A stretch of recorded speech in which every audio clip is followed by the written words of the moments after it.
Hello, everyone. Jonathan Valentin here, author of the book The Wounded King and my newest book, The Return of the King.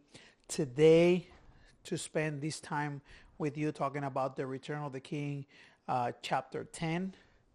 And I'm so excited that you're here. Log in, please. Like the video, subscribe to the channel for more content, and also share this with somebody who may need this information. If you can, comment once you finish watching the video, comment what was your favorite part of the chapter. So excited. Thank you for your support. I'm about to go into this. So chapter 10, The Return of the King, chapter 10 by yours truly, Jonathan Valentin. Chapter 10, The Discipline of Order. James had spent years searching for clarity about masculinity.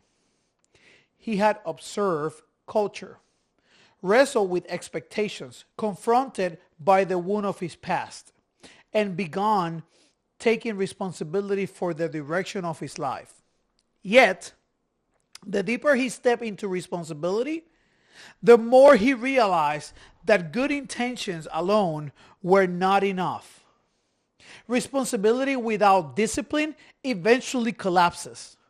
A man may sincerely desire to lead his family well, pursue his faith faithfully, and build a stable life. But if his habits remain disordered, those intentions slowly erode under the depression of daily life. James began noticing how subtle disorder could quietly undermine a man's progress. It rarely appears dramatic at first. A man oversleeps occasionally. He delays small tasks. He postpones difficult conversations. He allows distractions to interrupt commitments. Each moment feels insignificant, but over time, small compromises accumulate, and disorder slowly replaces structure.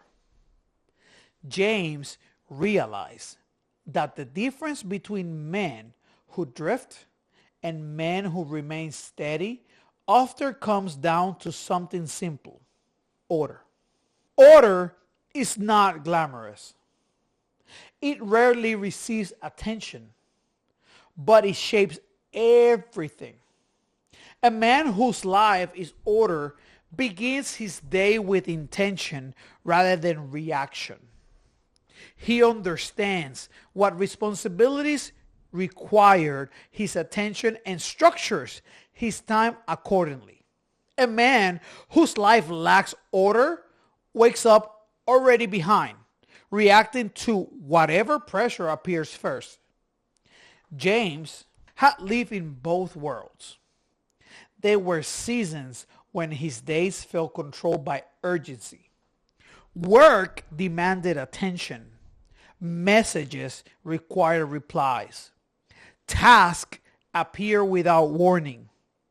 By the time evening arrived, exhaustion had replaced clarity. He had been busy, but he had not been ordered. Busyness can disguise disorder. A man can fill every hour of his day with activity while still neglecting the responsibilities that matters most. Order forces a man to distinguish between activity and priority. James began experimenting with new disciplines that would bring structure to his life. He started by establishing consistent rhythms.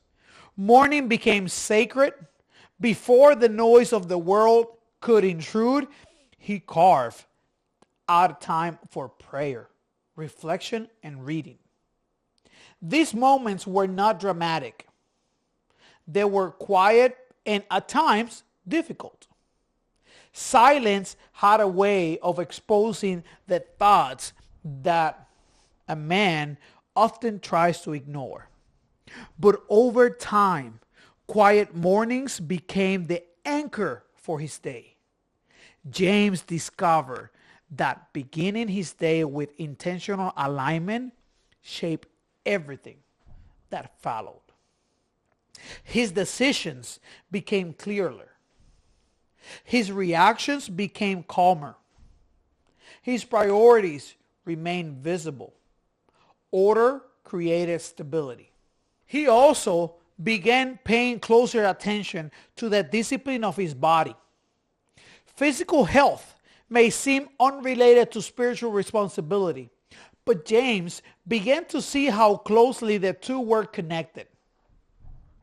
A man who neglects physical discipline often struggles with other forms of discipline as well. Strength requires effort. Endurance requires consistency. Self-governance requires practice. When James committed himself to regular exercise and healthier habits, he noticed how those practices reinforce his mental discipline. The body learns what the mind commands, and a disciplined body often strengthens a disciplined mind. James began to understand that masculinity is not only spiritual or intellectual, but holistic. A man's spiritual life, physical discipline, emotional maturity, and intellectual growth all influence one another. Neglect one area, it eventually weakens the others. Order requires attention to the whole man. But discipline alone was not the ultimate goal. Order served a greater purpose. It prepared a man to carry responsibility. James had once believed that the discipline was primarily about self-improvement. But he began to see that discipline was actually preparation. Preparation for leadership, for service, for the responsibilities that would inevitably arise.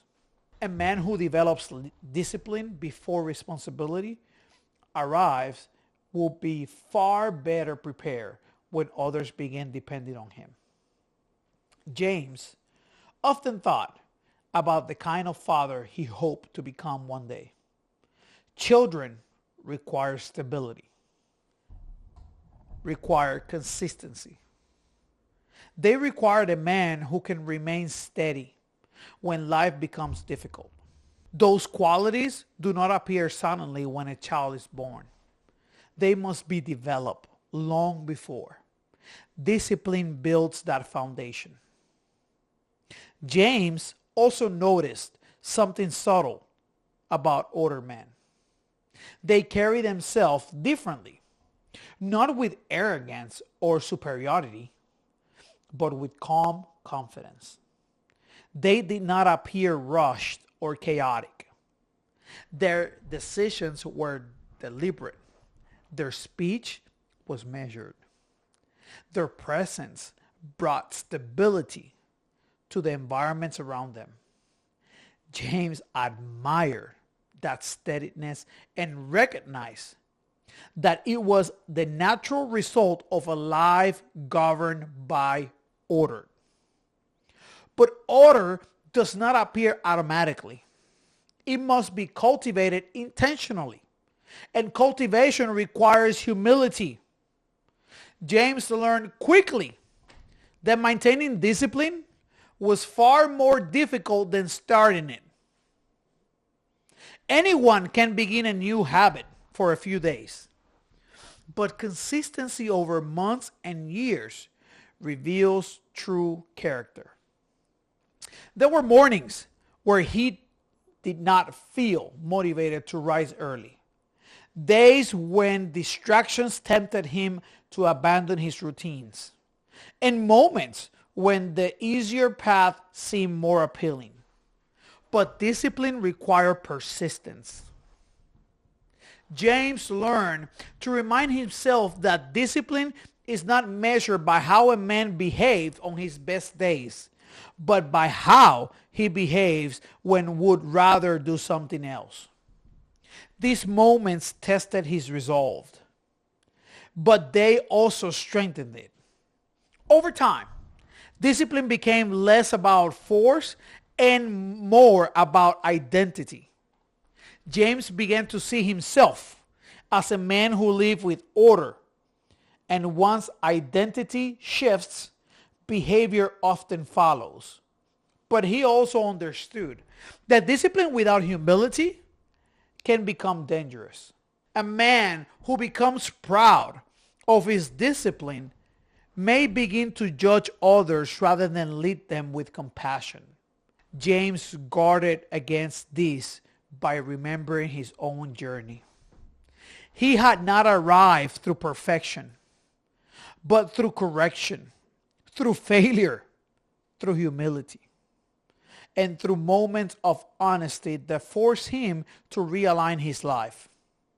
Remembering those moments kept him grounded, and humility protected the discipline he had built. James was beginning to understand something profound. Masculinity is not defined by dominance, aggression, or performance. It is defined by order, strength. Strength governed by responsibility. Strength guided by humility.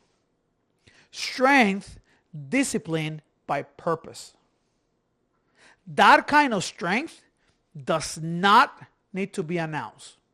It becomes visible through consistency, through the way a man treats his family, handles pressure, and keeps his commitments. James realized that when a man orders his life properly, many of the cultural debates surrounding masculinity lose their importance, because the man is no longer defining himself through external approval. He is defining himself through alignment with his responsibilities, his faith, and the priorities that guided his life. This alignment creates stability that cannot easily be shaken. James knew that the journey towards ordered living would continue for the rest of his life. Discipline is never finished. Responsibility never stops expanding. But he had discovered something valuable. Order produces freedom. Not the freedom to avoid responsibility, but the freedom to fulfill it faithfully. And that freedom allows a man to stand with clarity even when the world around him feels uncertain. James felt the transformation quietly taking root within him. The confusion that once dominated his thinking was fading. In its place stood something stronger: order. And order would guide the next steps of his journey. Thank you for watching. Like the video, subscribe to the channel, share the video with others, comment what was your favorite part about this video. Appreciate your support. This is Jonathan Valentin, author of the book, The Return of the King. We just went through chapter 10, The Discipline of Order. Thank you very much again for your support. Many blessings. I hope this is helping. Enjoy the rest of your day and week. See you on the next one.